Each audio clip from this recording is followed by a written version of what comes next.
Diploma mechanical e learning ચેનલમાં આપનું સ્વાગત છે. આજનો આપણો ટૉપિક છે પાસ્કલ્સ લો.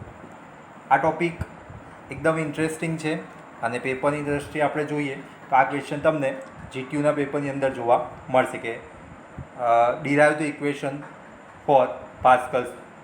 પાસ્કલના નિયમનું સાબિતી આપો અથવા તો ડિરાઇવ કરો. એ આપણે આ વિડીયોની અંદર જોવાનું છે. પાસ્કલ લોનું સ્ટેટમેન્ટ, કઈ રીતે ડેરિવેશન કરવાનું છે અને એની એપ્લિકેશન શું છે. તો ચલો આપણે સ્ટાર્ટ કરીએ.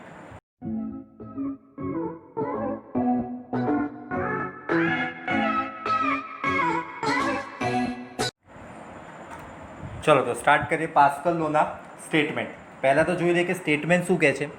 The pressure intensity at any point in a fluid at rest is same in all direction.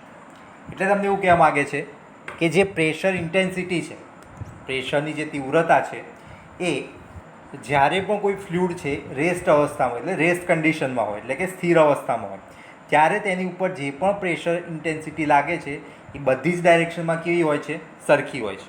બરાબર. સપોઝ અહીંયા તમને એક એલિમેન્ટ બતાવ્યું છે, ABC એલિમેન્ટ છે, જે ટ્રાયંગલ શેપનું છે અને પાસ્કલ ટ્રાયંગલ તરીકે પણ આપણે ઓળખીએ છીએ. તો એની ઉપર અત્યારે કેવું છે? સ્ટેડી અવસ્થામાં છે, સ્થિર અવસ્થામાં છે. તો એની ઉપર જે પણ ડાયરેક્શનમાં ફોર્સ લાગતા હશે, પ્રેશર ઇન્ટેન્સિટી હશે, એ કેવી હશે? બધી જ ડાયરેક્શનમાં સરખી હશે. એ વસ્તુ આપણે શું કરવાનું છે? પ્રૂવ કરવાનું છે. સ્ટેટમેન્ટ તમને ઘણીવાર 2 માર્ક્સની અંદર પૂછાઈ જતું હોય છે કે પાસ્કલ્સ લોનું સ્ટેટમેન્ટ લખો, રાઇટ ધ સ્ટેટમેન્ટ ઓફ પાસ્કલ્સ લો. તો તમારે સ્ટેટમેન્ટ છે ખાસ તમારે કરવાનું છે. વિડીયોના એન્ડમાં હું તમને આ પાસ્કલ્સ લો ક્યાં વપરાય છે એની હું તમને એપ્લિકેશન કહીશ, એટલે છેલ્લે સુધી વિડીયો જોજો અને આ ડેરિવેશન તમારા માટે એકદમ ઇઝી થઈ જવાનું છે. એકદમ સ્ટેપ બાય સ્ટેપ હું તમને સમજાવવાનો છું. ઘણી બધી વાર તમે આ જે ડેરિવેશન છે એ મોઢે નથી કરતા. આ વિડીયો જોયા પછી તમે આ ડેરિવેશન એકદમ ઇઝી થઈ જશે. એ સિવાય તમારા સબ્જેક્ટ એટલે કે FMHM અને હાઇડ્રોલિક્સ, એને રિલેટેડ ઓલરેડી આપણે નંબર ઓફ વિડીયો અપલોડ કરેલા છે. ઉપર આઈ બટન પર તમે ક્લિક કરશો તો ત્યાંથી તમને પ્લેલિસ્ટ મળશે અને પ્લેલિસ્ટની અંદર તમને વિડીયોઝ જોવા મળશે. અને જો હજુ સુધી તમે અમારી ચેનલ પર નવા હો તો અમારી ચેનલ સબસ્ક્રાઈબ કરી લો, જેથી આવા બીજા ઘણા બધા વિડીયો આવવાના છે એની તમને નોટિફિકેશન મળે. એ સિવાય જીટીયુના જે ઇમ્પોર્ટન્ટ સર્ક્યુલર જે છે તમારા રિલેટેડ, એ પણ અમે તમને એક્સપ્લેન કરતા હોઈએ છીએ, તો એનું પણ તમને નોટિફિકેશન મળતું. તો ચલો આપણે સ્ટાર્ટ કરીએ. તો જે ટ્રાયંગલ છે, ABC ટ્રાયંગલ આપણે લીધું છે, એની ઉપર સૌથી પહેલાં તો આપણી જોડે 3 ફેસીસ છે, એટલે કે 3 બાજુ છે, AB, BC અને AC. તો જે 3 બાજુ જે છે એને આપણે સૌથી પહેલાં તો ડાયમેન્શન નક્કી કરી લઈએ. તો સપોઝ તમારી A થી Bનું જે માપ છે દેટ ઇઝ AB, તો એનું માપ કેટલું છે? તો એ તમારે ગોખવાની જરૂર નથી. ઘણા બધા સ્ટુડન્ટ જે હોય છે ગોખતા હોય છે અને ગોખવામાં અમુક કન્ફ્યુઝન ક્રિએટ થઈ જતું. તો જો સિમ્પલ આપણને કોર્ડિનેટ ખબર છે તો અહીંયા તમને ડ્રો કરીને બતાવું છું આપણી XY લાઈન. આ સપોઝ તમારી X અને આ Y. તો હવે તમે જો BC કઈ ડાયરેક્શનમાં છે? X direction. તો આ ડિસ્ટન્સ તમારું થઈ જશે DX. થઈ ગયું એકદમ સિમ્પલ. ક્યાંય તમારે ગોખવાની જરૂર પડશે નહીં. અને આ કઈ ડાયરેક્શન છે? Y direction. તો આ તમારું ડિસ્ટન્સ થશે. એ ડિસ્ટન્સ કયું થઈ જશે? તમારું DY. થઈ ગયું એકદમ ઇઝી. અને આ ડાયરેક્શન જે છે A થી C, બરાબર, એ જે ડાયરેક્શન છે એનું માપ થશે, જે રીતે તમને બુકમાં આપેલું છે એ માપ તમને આપેલું છે DS. બરાબર.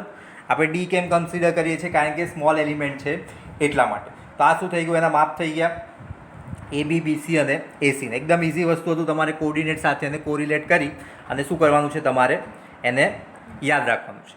સેમ વસ્તુ હવે આપણે એની ઉપર પહેલાં પ્રેશર એપ્લાય કરીએ. શું એપ્લાય કરવાનું છે આપણે? પ્રેશર. તો પ્રેશર માટે આપણે સિમ્બોલ યુઝ કરીશું P. ક્લિયર? તો હવે જોઈએ સેમ વસ્તુ. AB ઉપર લાગશે, પ્રેશર કઈ ડાયરેક્શનમાં લાગશે? આ ડાયરેક્શન. તો એ ડાયરેક્શન કઈ છે? X. તો જે પ્રેશર લાગશે એને આપણે કહી રહ્યા છીએ PX. જે પ્રેશર લાગશે એ પ્રેશરને આપણે કહી રહ્યા છીએ PX. અત્યારનું ખાલી પ્રેશરની વાત કરું છું, બરાબર, જે X ડાયરેક્શનમાં લાગ્યું. હવે B થી C, તો એમાં પ્રેશર ક્યાં લાગશે? નીચેથી ઉપરની ડાયરેક્શનમાં. તો એને આપણે કહી રહ્યા છીએ પ્રેશર PY. અને સેમ વસ્તુ અહીંયા જે પ્રેશર લાગવાનું છે બરાબર, ઓબ્વિયસ છે એને પરપેન્ડિક્યુલર લાગશે. જે તમે પ્રેશર લાગશે એ તમે અહીંયા જોશો. આ પણ કેવું છે, આ ડાયરેક્શનને પરપેન્ડિક્યુલર, આને પરપેન્ડિક્યુલર, તો સેમ વસ્તુ આને પરપેન્ડિક્યુલર કંઈક આ રીતે તમને લાગશે. તો એ જે પ્રેશર લાગશે એને આપણે કહી રહ્યા છીએ PZ. ક્લિયર? તો તમારી પાસે 3 ડેફિનેશન પ્રમાણે 3 તમને પ્રેશર મળી ગયા. ઓકે, તો ફિગર જો તમને આટલી સમજણ પડી હશે તો આપણું ઘણું બધું જે કામ જે છે તમારું ઇઝી થઈ જશે. ઓકે, હવે આ જે ટ્રાયંગલ છે એ કેવું ટ્રાયંગલ છે? તો કે રાઇટ એંગલ ટ્રાયંગલ છે, કાટકોણ ત્રિકોણ, એટલે આ તમારું 90 થશે અને આને આપણે થીટા તરીકે કન્સિડર કરીશું. કારણ કે થીટા કન્સિડર કરીશું એટલે આપણે આગળ જતાં કોસ થીટા અને સાઇન થીટાનું ઇક્વેશન યુઝ કરવાનું આવશે. બરાબર? તો હવે આપણે પ્રેશર શોધી લીધું, હવે આપણે શોધવાનું છે ફોર્સ. તો ફોર્સનો તમને ઇક્વેશન, કોમન ઇક્વેશન ખબર છે કે force equal to pressure into area. Force equal to શું થશે? Pressure into area. તો હવે આપણે 3 જે સાઈડ છે એની ઉપર જે ફોર્સ લાગે છે એ આપણે શોધવાનું છે. એટલે હું અત્યારે AB સાઈડ ઉપર કેટલું ફોર્સ લાગે છે એ શોધવાનું છે. તો ઇક્વેશન શું છે? Pressure into area. તો AB સાઈડ ઉપર પ્રેશર કેટલું છે? PX. તો PX લખ્યું ઇન્ટુ એરિયા. એરિયા એટલે એની લેન્થ અને એની જે ડેપ્થ આવશે એ. તો એરિયા શું થશે એનો, સોરી લેન્થ શું થશે એની? તો આપણે અહીંયા લખેલી જ છે dy ઇન્ટુ 1. આપણે જેની ડેપ્થ છે બરાબર, જે આપણે XYZ 3 એક્સિસ કન્સિડર કરીએ તો અહીંયા તમને લેન્થ અને વિડ્થ આપી છે, ડેપ્થ આપી નથી. તો ડેપ્થ આપણે કન્સિડર કરીએ છીએ યુનિટ, એટલે આપણે અહીંયા શું લખી દીધું? 1. એવી રીતે FAB શોધ્યું, એવી રીતે આપણે શોધવાનું છે FBC. એટલે BC સાઈડ ઉપર શું લાગે? તો કે again pressure into area. Pressure કેટલું છે? તો કે PY ઇન્ટુ લેન્થ કેટલી છે એની? લેન્થ એની છે DX ઇન્ટુ 1. હવે FAC બરાબર. તો AC બરાબર શું થાય છે? તો કે AC માટે પણ એ જ રીતે પ્રેશર ઇન્ટુ એરિયા. પ્રેશર કેટલું લાગે છે? તો કે PZ ઇન્ટુ કેટલું છે એનું ડિસ્ટન્સ? તો કે DS ઇન્ટુ 1. તો આ તમારે શું આવી ગયા? તો કે 3 સાઈડ ઉપર જે ફોર્સ લાગશે ત્યારના ફોર્સ તમે કન્સિડર કર્યા. તો એકદમ ઇઝી હતું તમારા માટે. હવે આના સિવાય બીજો એક જે ફોર્સ લાગશે એ લાગે છે તમારું જે પણ એલિમેન્ટ છે, આ જે એલિમેન્ટ છે એનું વેઇટ હશે, પર્ટિક્યુલર એનું કોઈક વજન હશે, વેઇટ હશે. અને આપણને ખબર છે કે વેઇટ જે છે ઓલવેઝ નીચેની ડાયરેક્શનમાં લાગે. તો વેઇટ ફોર્સમાં આપણે શું કરવો પડશે? શોધવો પડશે. ઓકે, આટલું આપણે શોધ્યું. હવે મેં તમને હમણાં જ કીધું કે આપણે શું શોધવાનું છે? વેઇટ. તો વેઇટનું ઇક્વેશન થશે તમારું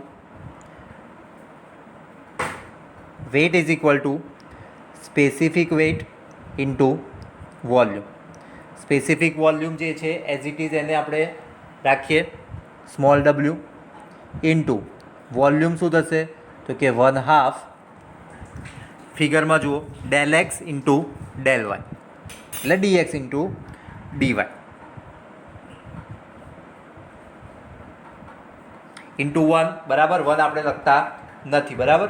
કેમ? કારણ કે એ તો યુનિટ છે એટલે એમાં ક્યાંય ઇન્ડિકેટ નહીં કરો તો પણ ચાલતું હોય છે. તો આ તમારું થઈ ગયું વેઇટનું ઇક્વેશન. હવે આ જે છે બોડી જે છે મેં તમને શરૂઆતમાં જ જે કીધી કે જે આપણે એઝ્યુમ કરી છે ટ્રાયંગલ શેપ, એ કેવું છે? સ્ટેબલ કન્ડિશનમાં છે, સ્થિર અવસ્થામાં છે.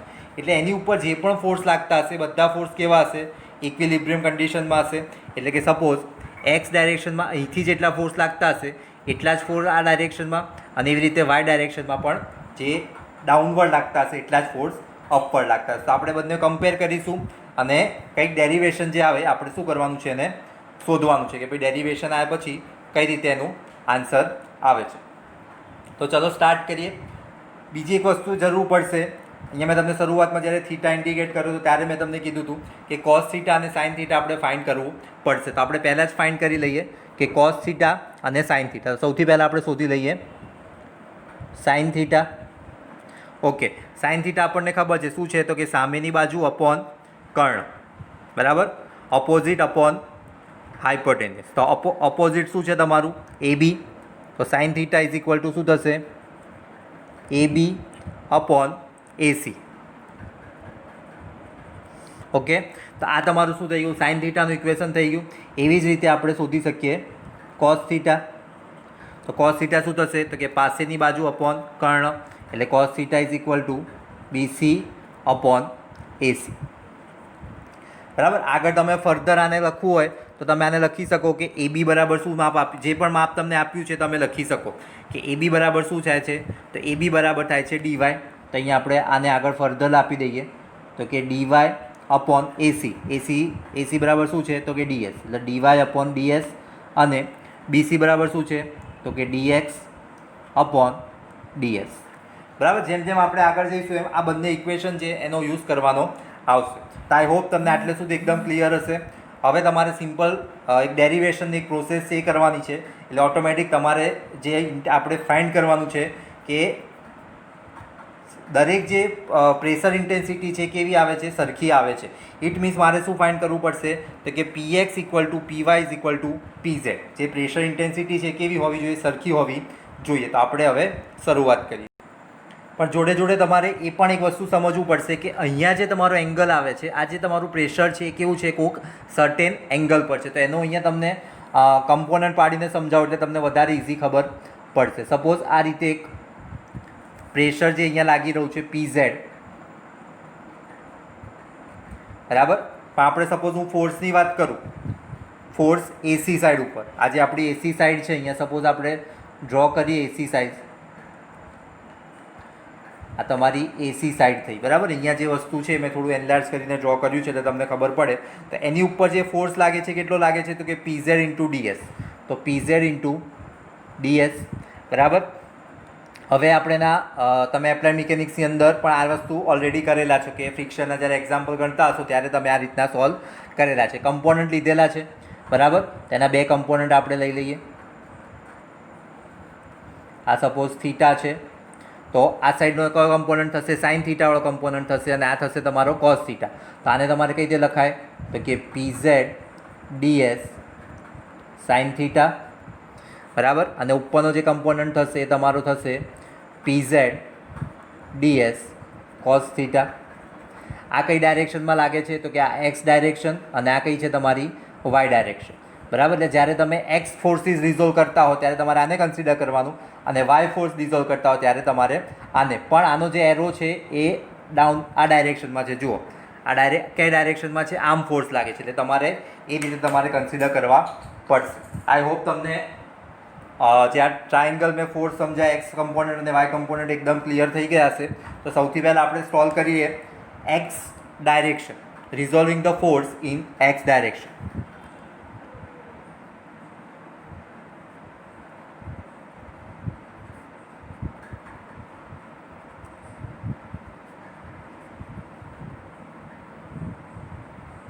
ઓકે, તો એક્સ ડાયરેક્શનની વાત કરીએ તો એક ક્યાં લાગે છે તો કે AB ઉપર લાગે છે. તો કે AB ઉપર કયો ફોર્સ લાગે છે તો AB ઉપર ફોર્સ લાગે છે that is PX into DY. તો આપણે લખી દઈએ PX DY.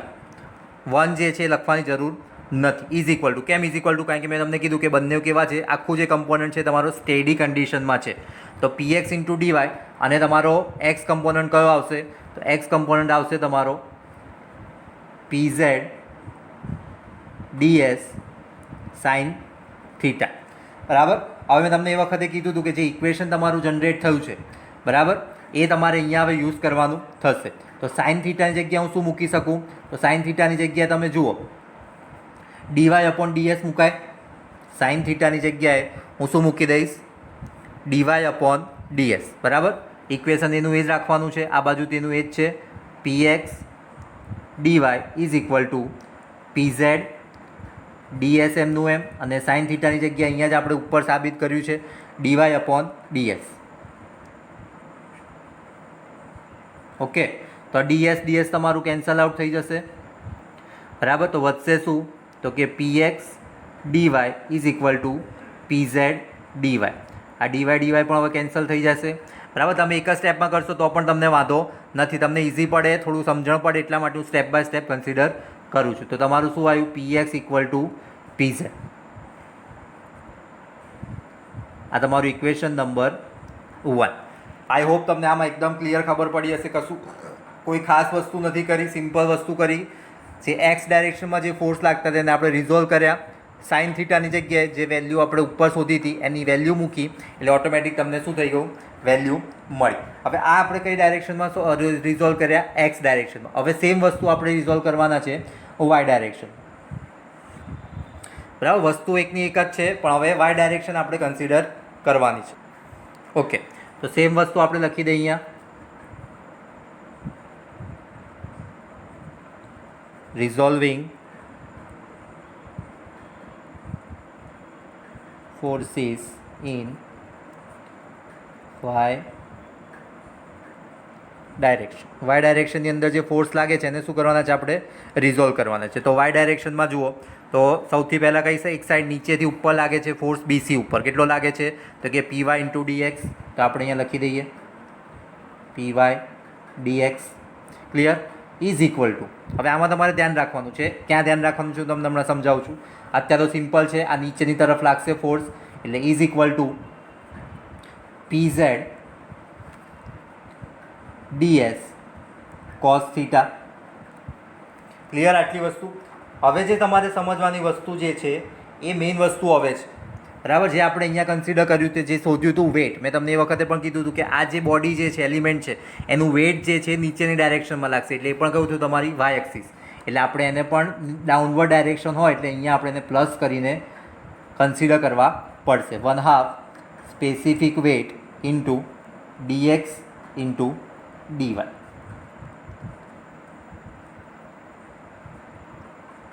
ક્લિયર? તો હવે એકદમ ઇઝી થઈ ગયું તમારા માટે. જોઈ લઈએ, જે રીતે પહેલાંમાં કર્યું હતું એ જ સ્ટેપ કરવાનું. PY DX એમનું એમ રવા દો. PY DX equal to PZ DS cos થીટાની જગ્યાએ શું મૂકી દેવાનું, અહીંયા જ આપણે સાબિત કર્યું છે. શું સાબિત કર્યું છે તો કે DX upon DY. શું સાબિત કર્યું છે? DX upon DS, sorry DX upon DS. એની જગ્યાએ મૂકી દઈએ આપણે DX upon DS પ્લસ. હવે જો આ જે તમારું વેટ છે એ એકદમ આપણે એલિમેન્ટ જે એઝ્યુમ કર્યો છે ઓલરેડી એકદમ નાનો એલિમેન્ટ એઝ્યુમ કર્યો છે અને એનું તમે મલ્ટિપ્લિકેશન કરો સ્પેસિફિક વેટ સાથે અને ડિવાઈડ બાય 2 કરો તો આ જે વસ્તુ છે એની વેલ્યુ બહુ જ નાની આવે છે. એટલે એને શું કરીએ છીએ આપણે, આ જે ટર્મ છે એને નિગ્લેક્ટ કરીએ છીએ. એટલે એ આપણે લખવાની જરૂર પડતી નથી. કેમ નિગ્લેક્ટ કરીએ છીએ કે આની જે વેલ્યુ છે એકદમ નાની આવે છે, એમાં તમે આન્સરમાં એડ કરો તો બહુ ફરક પડતો નથી. તો આપણી સિમ્પ્લિસિટી માટે એને શું કરીએ છીએ આપણે, આ ટર્મને આપણે નિગ્લેક્ટ કરીએ છીએ. તો આ તમારું DS પહેલા સ્ટેપમાં થતું તો એ રીતે કેન્સલ. એના પછી વધશે PY DX equal to PZ DX. Again DX cancel. તો શું બન્યું તમારું, PY is equal two PZ. Equation number 2. હવે ઇક્વેશન નંબર 1 તમે જોશો તેમાં તમને ખબર મળ્યું કે PX ઇક્વલ ટુ PZ અને અહીંયા તમને મળ્યું PY is equal two PZ. એટલે તમારે નીચે લખવાનું કે ફ્રોમ ઇક્વેશન 1 એન્ડ 2, 1 અને 2 પરથી આપણે શું કહી શકીએ તો કે PX equal to PY is equal two PZ. જે આપણે શું કરવાનું હતું, પ્રૂવ કરવાનું હતું કે 3 જે પ્રેશર જે છે એ કેવા છે, ઇક્વલ છે. આખી આ રીતની થિયરી હતી જે તમારા માટે હવે એકદમ ઇઝી થઈ ગઈ હશે. બરાબર, આઈ હોપ તમને આમાં ખબર પડી હશે. મેં તમને જે રીતે કીધું હતું કે આપણે પાસ્કલ્સ લો છે એ કઈ જગ્યાએ યુઝ થાય છે, એની એપ્લિકેશન ક્યાં છે. તો એની જે એપ્લિકેશન છે તો એ જે હાઇડ્રોલિક મશીન જે હોય છે એની અંદર જનરલી આ રીતનું યુઝ થતા હોય છે. તો કે કયા હાઇડ્રોલિક મશીન કયા કન્સિડર કરાય તો કે hydraulic press, hydraulic crane, hydraulic lift. એ દરેકે દરેક જગ્યાએ પાસ્કલ્સ લોની કેલ્ક્યુલેશન કરવું પડે છે અને એની મદદથી એમાં ડિઝાઇન કરવામાં આવે છે. તો આઈ હોપ તમને આ જે પાસ્કલ્સ લોની થિયરી હતી એકદમ કમ્પ્લીટ થઈ ગઈ હશે. આ વિડીયો તમને ગમ્યો હોય તો લાઇક કરજો, તમારા ફ્રેન્ડ સાથે શેર કરજો અને જો સુધી તમે અમારી ચેનલ સબસ્ક્રાઈબ ના કરી હોય તો સબસ્ક્રાઈબ કરજો જેથી અમારા જે વિડીયો આવવાના છે એની તમને નોટિફિકેશન મળતી. Thank you for watching video. જય હિન્દ, જય ભારત.